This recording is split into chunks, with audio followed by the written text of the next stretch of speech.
My honor and pleasure to be here with Rabbi Chuck Davidson, who is a global leader in expanding the accessibility to Giyur, to conversion into Judaism, and also who is challenging the monopoly of the Rabbanut, of the chief Rabbanut, the chief rabbi establishment, through performing many marriages outside of the Rabbanut as a form of civil disobedience and to make marriage more accessible in Israel as well. He works in partnership with Rabbi Chaim himself, and we're going to learn a little bit about his work. He's been a role model and a hero to me and to so many others who believes that the words of Torah and the divinely given conscience are what should drive our leadership rather than fear of authorities, fear of man. So thanks for taking some time to talk. It's my pleasure. So first of all, tell us a little bit about what you're doing around conversion. Great. So I originally got interested in the conversion issue probably a little bit more than 10 years ago. When I was working for the Jewish Agency, I discovered that approximately 400,000 good citizens of the state of Israel are not halachically Jewish or cannot prove that they're halachically Jewish to the chief rabbinate. That is to say that some of them are in fact Jewish, their mothers are Jewish, but they don't have the documentation necessary that the chief rabbinate requires.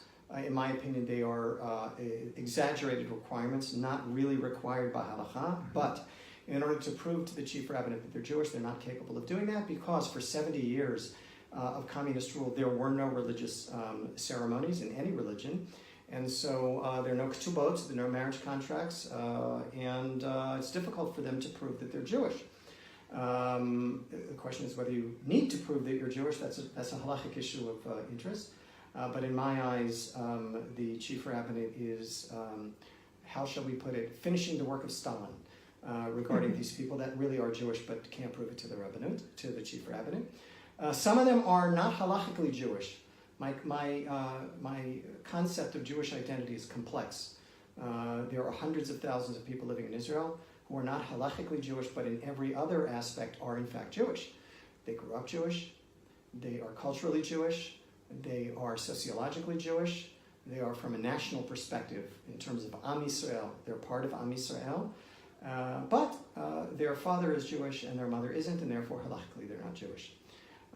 But in terms of the duck test, in terms of looking like a duck and quacking like a duck and walking like a duck, well, they're Jewish. And so conversion for these people should look very different from let's say, I think, from a person who comes with no Jewish background whatsoever and wishes to convert. That's how I originally got involved. I discovered that the Orthodox conversion around the world is a big mess. It's become terribly politicized. The chief rabbinate has essentially created a monopoly in most, not only in Israel, but in most countries of the world. The one exception is the United States, where their monopoly is only maybe 50%. But in almost every other country in the world, it has become extremely difficult to convert Orthodox. And even once you have converted Orthodox, the establishment can at times be quite abusive. And so I got involved in the issue specifically in Israel about 12 years ago. Worked for a number of years to get to establish a network of independent Orthodox conversion courts that operated outside the framework of the Rabbanut. Took many years to get it launched, but it finally launched in August of 2015. It's called Giyur Kahalacha. In addition, I established with the Rabbi Chaim Amsalem an umbrella group of Orthodox rabbis throughout the world called Ahavat Hager. It's over 40 rabbis now throughout the world, primarily in the United States and Israel, but also in parts of Europe and South America, which works to put Orthodox conversion back to what it was once upon a time, which was the local rabbi had the authority to convert as he saw fit, and basically his conversions were universally accepted, which is very far from the case today. So I'm involved in conversion both in Israel, outside of the Rabbanut, and in various parts of the diaspora with Orthodox rabbis who are working outside of the framework of the Rabbanut and its partners in the diaspora. Wow. Do you think the chief rabbinate of Israel should be reformed or eradicated? Right, so I think neither one. I think that most of my colleagues, Orthodox rabbis in Israel, think that it needs to be reformed from within in one way or another. I also had those hopes when I first started working on creating a better environment for conversion and converts in Israel. But I've given up hope of that. I don't think it can be reformed from within. I don't even think it can be reformed through legislation or through, or not significantly reformed through judicial actions in the Israeli Supreme Court. I think it will. I think it has failed, and it will continue to fail. I also think maybe it's wrong, which is something I didn't think. This is an opinion I formulated only over the last half year or year. I think it's wrong to force my opinion or anyone else's opinion on the chief rabbinate. They're welcome to have their own opinion. What they're not welcome to is to have a monopoly. They do not have a monopoly on Judaism. They certainly don't have a monopoly on halakha. And to try to force their monopoly in halakha and Judaism on others is, in my opinion, catastrophic. And so it is their monopoly that, in my opinion, needs to be broken. I don't think they need to be eradicated. I think it's absolutely fine. Somebody who wants to seek services from the chief rabbinate, bevakasha, they should be welcome to do so. In addition to philosophically disagreeing with imposing religion, I think practically we are pushing people away from Torah and HaKadosh Baruch Hu by shoving religion down their throats. There is no question. So now tell us a little bit about your marriage performance, right? And what are the reasons why this is controversial, and what are even the consequences of you being involved in such activities? Right. So it relates to these 400,000 people, or at least it started that way, who cannot get married in the state of Israel. Some of whom are in fact Jewish but can't prove it to the Rabbanut. The halakha for 2,000 years was that a person who says, I'm Jewish, is believed. Even if we don't know who he is, he just showed up into the community, we have no idea who his family is. If he says he's Jewish, he's Jewish. Unless there is solid and good reason to think that either he's mistaken or he's lying. But lacking the hanachat yesod, the starting point is, we believe somebody when they say they're Jewish. Rabbi Yosef ruled in 1993. This was 3 years after the mass aliyah from the former Soviet Union began. He ruled that this halachic principle applies even to the olim from the former Soviet Union, knowing full well that in the first years there were a not small number of forged documents for people. If you remember, the situation in the former Soviet Union was terrible right after the Iron Curtain fell. People wanted out in a big way, and they were prepared to forge documents to get out to wherever they could get out. Rabbi Yosef even writes in the Tshuva he was aware of that, and yet he ruled that halachic principle still applies. So, for those of the 400,000 who know they're Jewish, I'm happy to marry them. I believe them when they come and say they're Jewish. I believe them unless there's good reason to suspect that they're either mistaken or that they are or that they're lying. That's number one. Number two is those who are Jewish in every way imaginable except halachically. In my opinion, it should take a day to convert them. They are already Jewish, just not halachically so. And so it should take a day. And as a result, I got into doing marriages outside of the chief rabbinate. The basic problem being there are 400,000 citizens who cannot get married in the state of Israel. That is a basic right. It makes no sense that a person who serves in a combat unit, for that matter, in the army of the state of Israel and pays his taxes and is a good citizen, he should have the right to get married. If not halachically, then civilly or in whatever way he chooses. And then I guess it was, I don't know how many years ago, they passed a modification to the marriage law in the Knesset. They, meaning primarily the religious and the Haredi parties, making it an illegal act to perform a marriage, an Orthodox marriage, outside of the chief rabbinate. It was that's what pushed me over the edge. It was the straw that broke the camel's back. If the state doesn't want to recognize certain marriages, okay, every state does that, decides which are and which are not recognized. But to turn it into a criminal act, to me, is a red line, a black flag. We complain when Iceland wants to make it illegal to do Brit Milah, but to make a mitzvah of the Torah, to make a Jewish mitzvah, an illegal act in the state of Israel, that's a black flag. Yeah. And so I immediately started doing marriages when I found out about it. It's been about 3 years. I've done over 200 marriages. Wow. Sorry? You're a busy man. I'm a busy man. Including your sons, Mazel Tov? Including my son. A few days my ago? sons actually got married in the Rabbanut. Yeah. Oh, wow. Yes. Okay. My That's what he wanted? Well, my wife is a normal person. Okay. I'm the crazy activist, and my Right. kids came out like her. That's my family too. Yeah. Which is to be honest, it's more healthy mentally for them. So right. I'm happy. Again, somebody who wants to marry in the Rabbanut, that's fine. Right. So I married him through the Rabbanut. Yes. Most of my couples are able to get married in the Rabbanut and choose not to. They are mainly Tel Aviv, not just Tel Aviv, but secular, self-defined secular Jews. Truly secular Jews are really hard to find in Israel. Almost all Israelis are traditional to one degree or another. But most of them are self-defined secular who love their Judaism, despite all the hard work that the chief rabbinate has done to make Judaism detested upon everyone. They haven't succeeded, and they will not succeed. You cannot take Judaism away from the Jews, no matter how hard you try. And so they still love their Judaism. They want an Orthodox ceremony. They do not want to get near the Rabbanut, which they see as an illegitimate body, which I do as well. I think that it's halachically illegitimate. I think it's a halachically illegitimate body.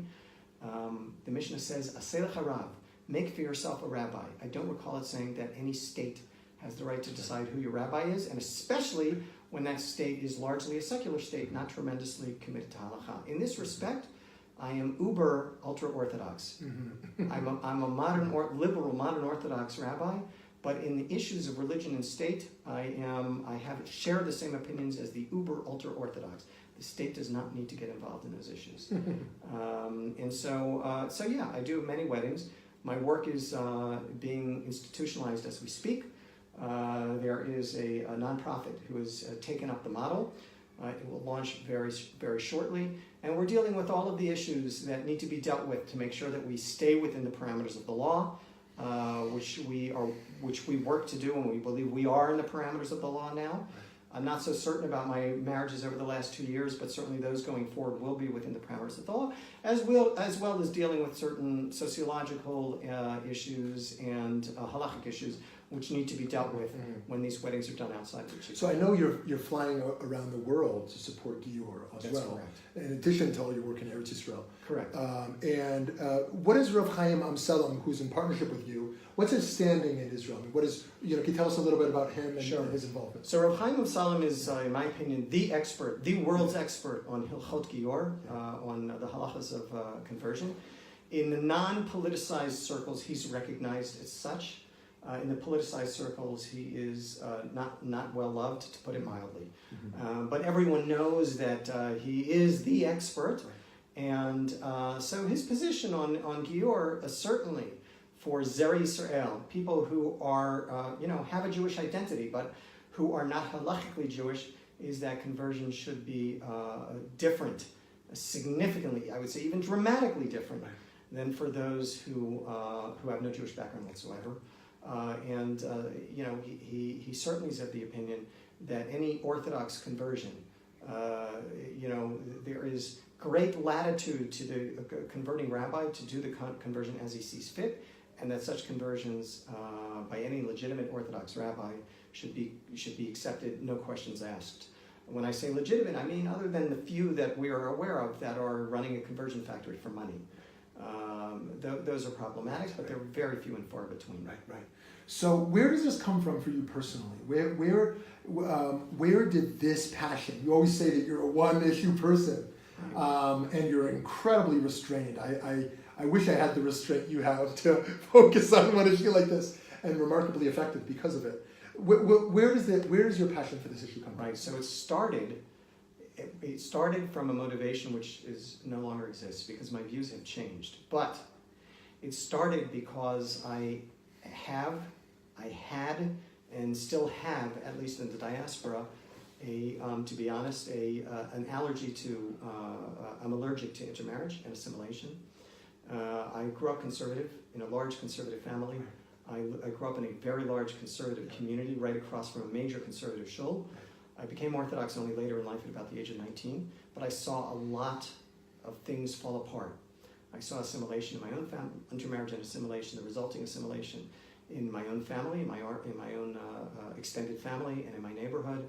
I saw a lot of it fall apart. When I made Aliyah, I thought to myself, okay, well, I've solved this problem for my children, my grandchildren, my great-grandchildren, and it's not the case. About 1 out of every 20 marriages in Israel is an intermarriage as a result of 400,000 people that are ducks. They look like ducks, they quack like ducks, they act like ducks, they in fact are ducks, they're Jewish, but they're not halachically Jewish. At the time when I first got interested in this, I was motivated by this desire to stem intermarriage in Israel. Today, my views are very different. I don't think there is intermarriage in Israel. In other words, sociologically, I don't think there is intermarriage. These people are already Jewish. The second generation, they're Jewish. They've undergone a sociological conversion. They are no different than the average Israeli. And so the assimilation doesn't happen here. Not on a sociological level, only on a halachic level. And so my motivations have changed. I think mainly I am driven now by those who wish to join us on a halachic level. I think it should be very, very easy for them to do so because in every other way they're Jewish. I'm happy to accept them and I'm happy to marry them as well. So what started out as an allergy to assimilation and intermarriage has really changed because actually I think assimilation works in our favor in Israel. The minority always assimilates into the majority. So when people assimilate in Israel, they're assimilating into the Jewish people, not out of the Jewish people. So it doesn't bother me like it once did. Okay, so lastly, unless there's anything else you want to add, how should people be in touch with you if they need your support?